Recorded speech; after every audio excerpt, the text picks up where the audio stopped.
Good morning student.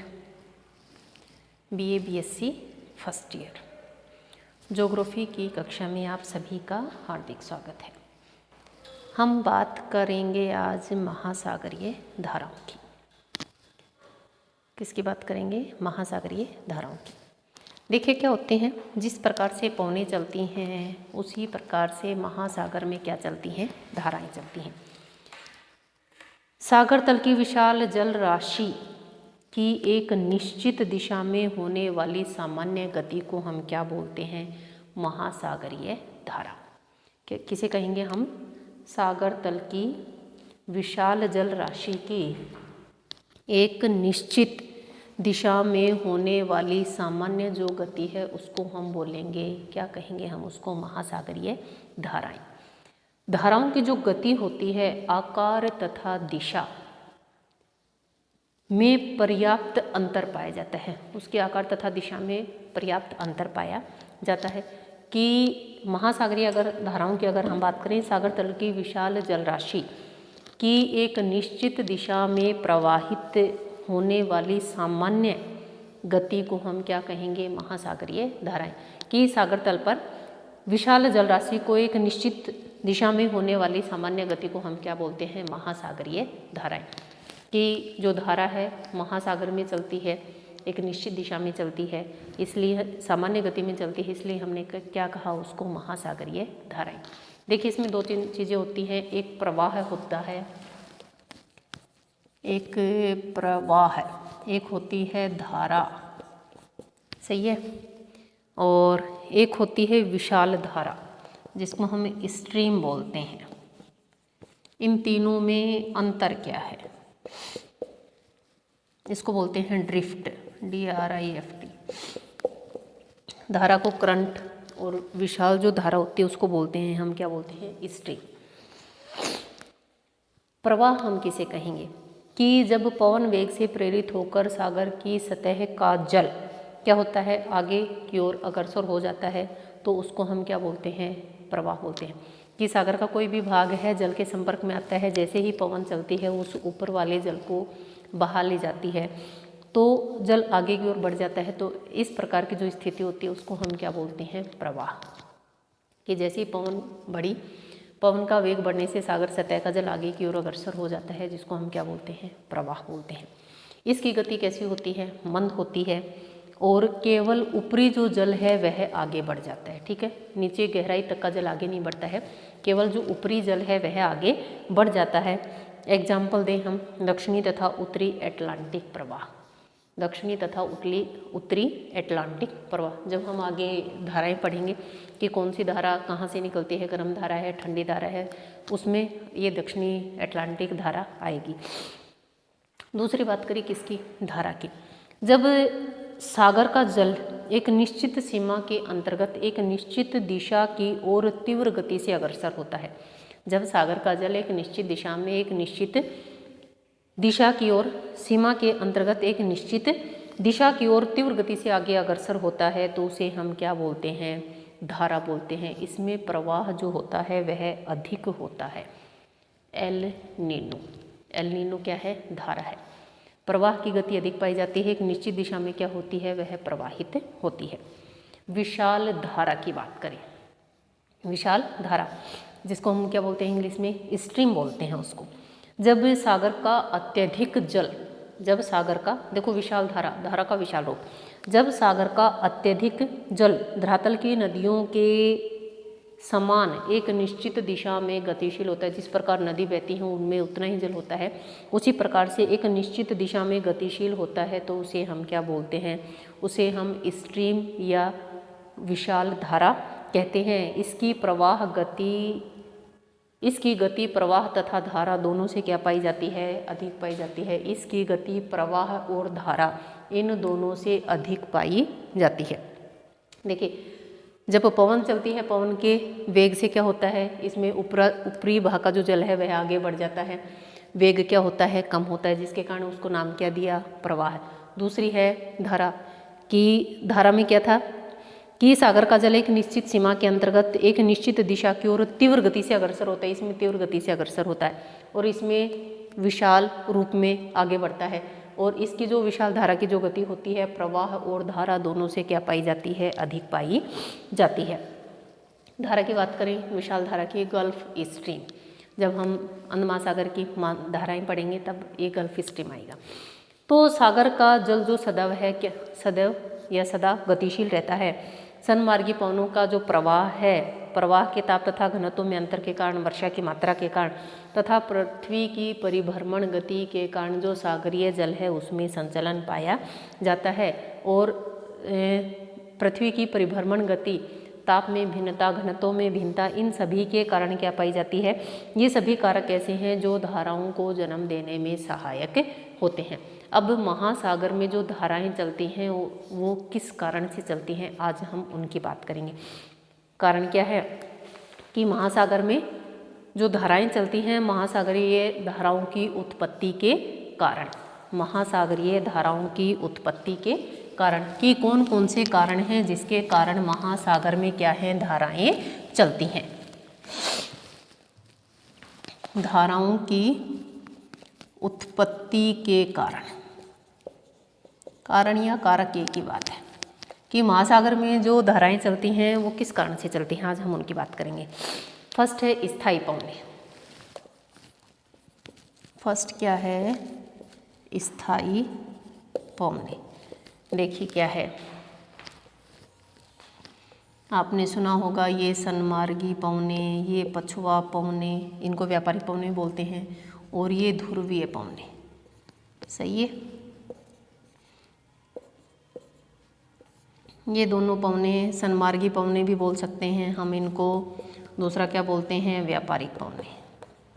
सही है, ये और ये वाली पवने कौन से हैं, पछुआ पवने, और ये वाली पवने कौन सी हैं, ध्रुवीय पवने।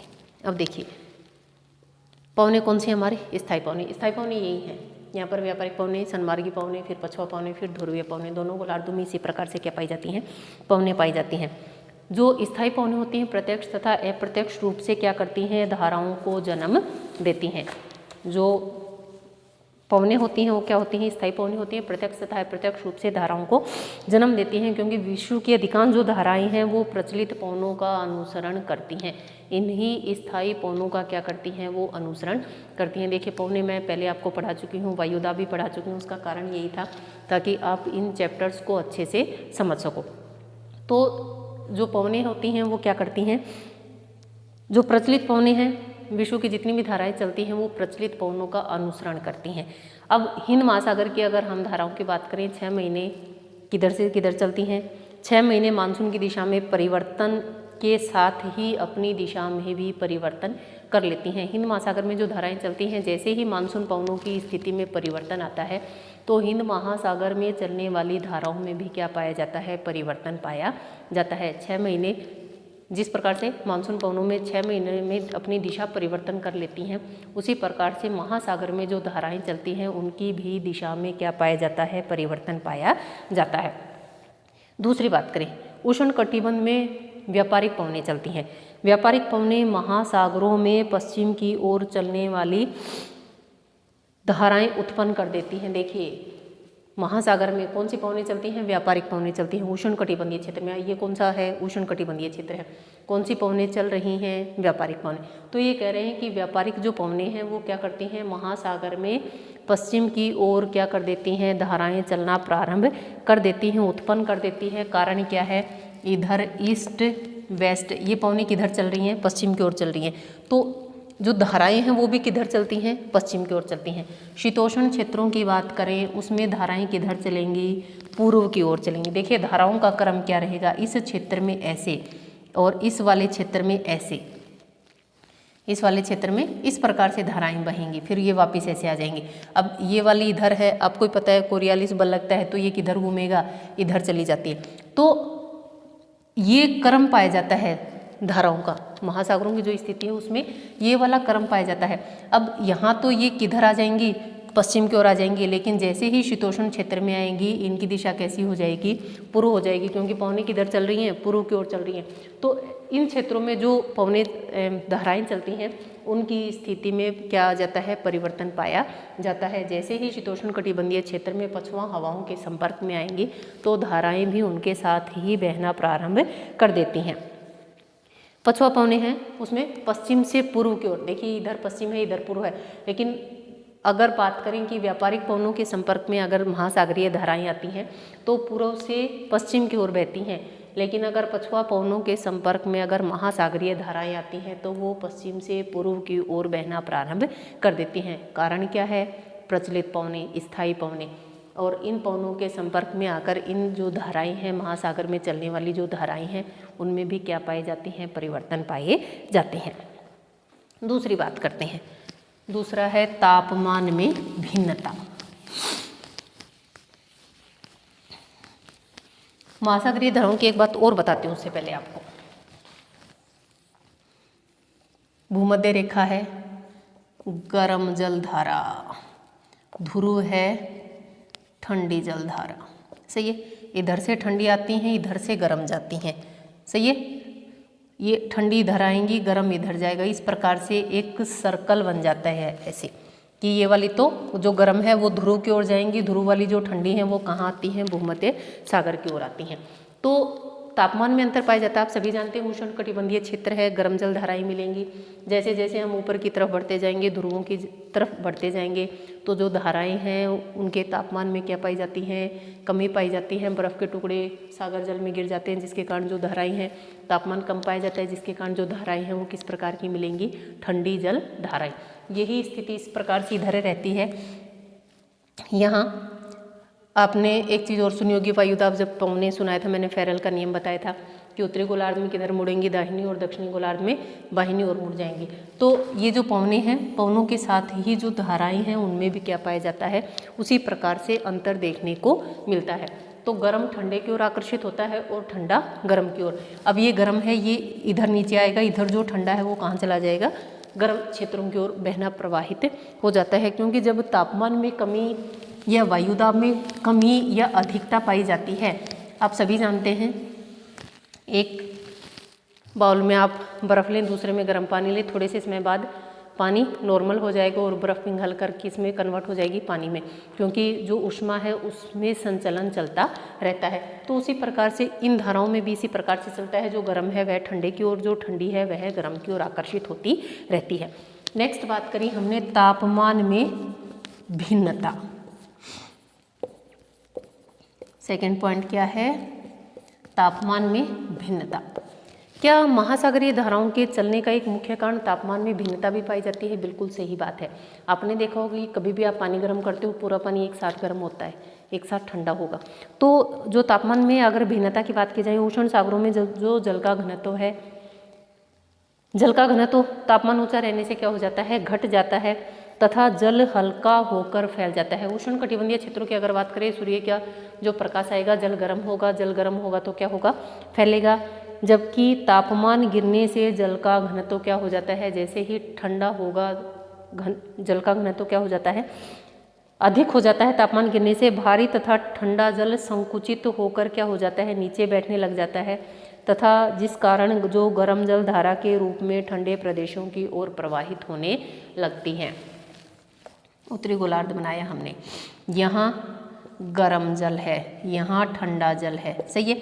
अब ठंडा जल तापमान कम होगा तो क्या होगा, उसका घनत्व क्या हो जाता है, जैसे ही ठंडा जल है, तापमान कम होने के कारण ठंडा जल नीचे बैठना प्रारंभ कर देता है। जल जब नीचे बैठेगा तो क्या होगा, इसका जल स्तर कम हो जाएगा। जबकि गर्म जल है क्या होगा, फैलेगा, जल स्तर ऊंचा हो जाएगा। तो जब जल के स्तर में अंतर पाएगा तो गर्म जल ठंडे की ओर भगेगा या नहीं भगेगा, गर्म जल ठंडे की ओर प्रवाहित होगा, जिसके कारण महासागर में धाराएं उत्पन्न होती हैं। दूसरा इन्होंने कहा कि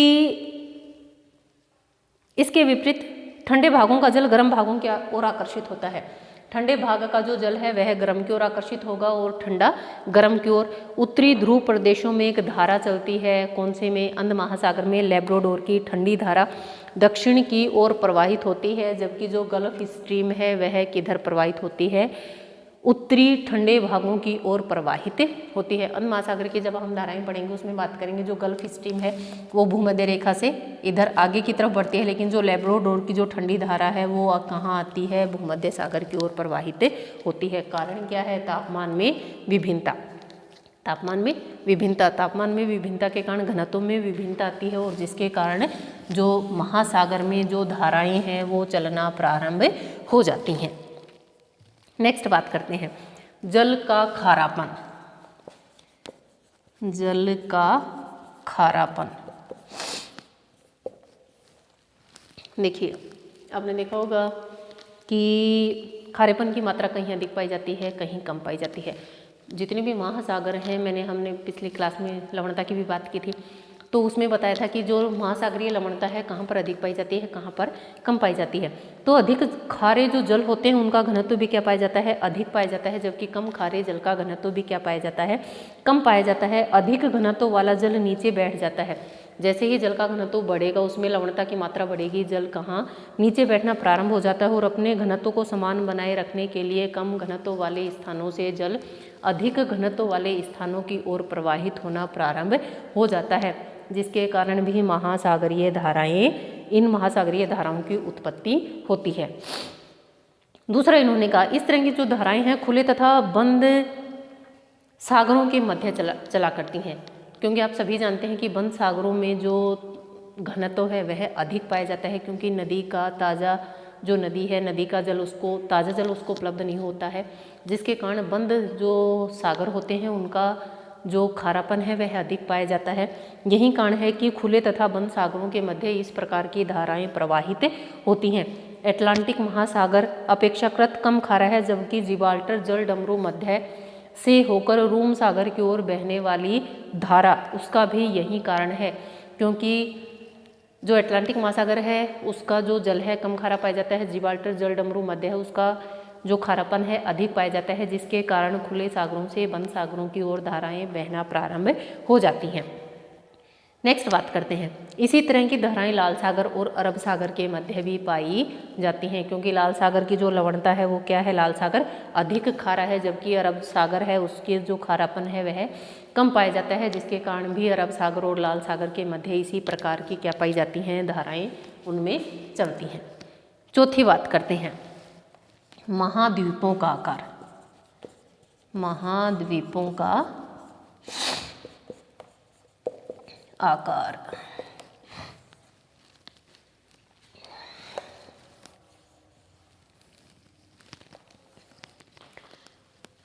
अटलांटिक महासागर उत्तरी अमेरिका है, यहाँ से जो धारा बहती है, गर्म गल्फ स्ट्रीम धारा बहती है, यहाँ से ऐसे टर्न करके आगे निकल जाती है। क्यों? क्योंकि महाद्वीप की जो स्थिति है वो क्या है, इस धारा को आगे नहीं बढ़ने देती और यहाँ से क्या कर जाती है, वो मुड़ जाती है।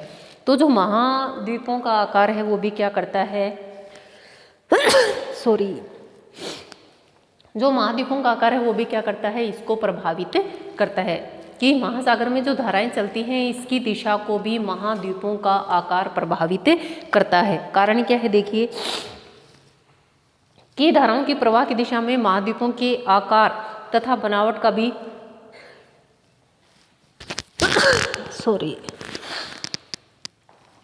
का भी गहरा प्रभाव पड़ता है। दक्षिणी विषुवत रेखीय जो जलधारा है पश्चिम की ओर चलने के कारण ब्राजील के तट से टकराकर तथा दक्षिण की ओर मुड़ जाती है। उसी प्रकार अलास्का की तट की जो स्थिति है उसके कारण भी जो अलास्का धारा है वह पश्चिम की ओर मुड़ जाती है। गल्फ स्ट्रीम की धारा है वह भी किधर मुड़ जाती है, पूर्व की ओर मुड़ जाती है। अब इधर वाली जो स्थिति बात करें हम, ब्राज़ील का तट यहाँ है, अब इधर से जो धारा आती है इस तट के कारण वो किधर मुड़ जाती है, दक्षिण की ओर मुड़ जाती है। तो ये जो महाद्वीप हैं इनकी जो आकृति है ये भी जो महासागरीय धाराएं हैं इनको इनकी दिशा निर्धारण करने में महत्वपूर्ण भूमिका निभाती हैं। नेक्स्ट हम बात करेंगे पांचवी बात, किसकी? पृथ्वी की परिभ्रमण गति की। आप सभी जानते हैं कि पृथ्वी की परिभ्रमण गति सागरों में धाराओं का जो प्रवाह होता है प्राय गोलाकार देखा जाता है, गोल रूप में देखा जाता है। धाराओं की यही आकृति पृथ्वी के परिभ्रमण से भी संबंधित मानी जाती है। फेरल के नियमानुसार क्या था कि उत्तरी गोलार्ध में दाहिनी ओर तथा दक्षिणी गोलार्ध में बाहिनी ओर क्या होगी, हवाएं या धाराएं मुड़ जाएंगी और इसी कारण धाराओं का जो प्रवाह है धीरे धीरे कैसा बन जाता है, वह गोलाकार बन जाता है। पृथ्वी की परिभ्रमण गति,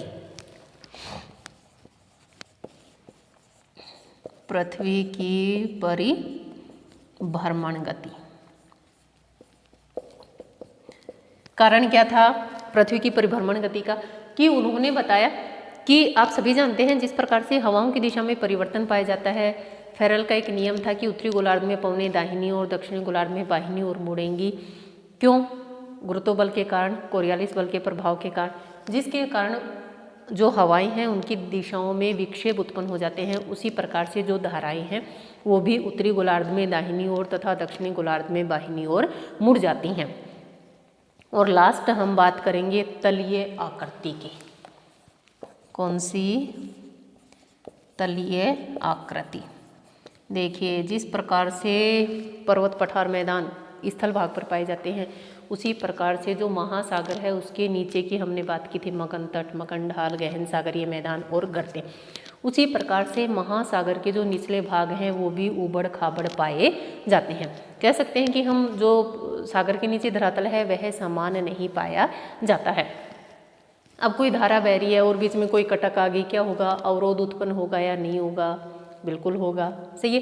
तो जो महासागरीय जो नितल है, महासागरीय जो तलीय जो आकृति है वो भी क्या करती है? महासागरीय में चलने वाली धाराओं को नियंत्रित करती है।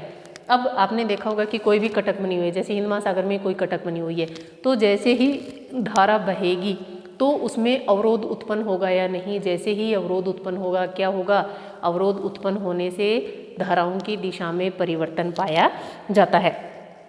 महासागरीय तली में असमानता पाई जाती है और जिसमें धाराओं के मार्ग को प्रवाहित करती है। इन धाराओं के मार्ग में अंतःसागरीय कटक, जिस प्रकार से स्थल भाग पर पाए जाते हैं पर्वत पठार मैदान, उसी प्रकार से महासागर में अंतःसागरीय कटक पाए जाते हैं। तो कुछ धाराएं क्या हैं? दाहिनी ओर मुड़ जाती हैं।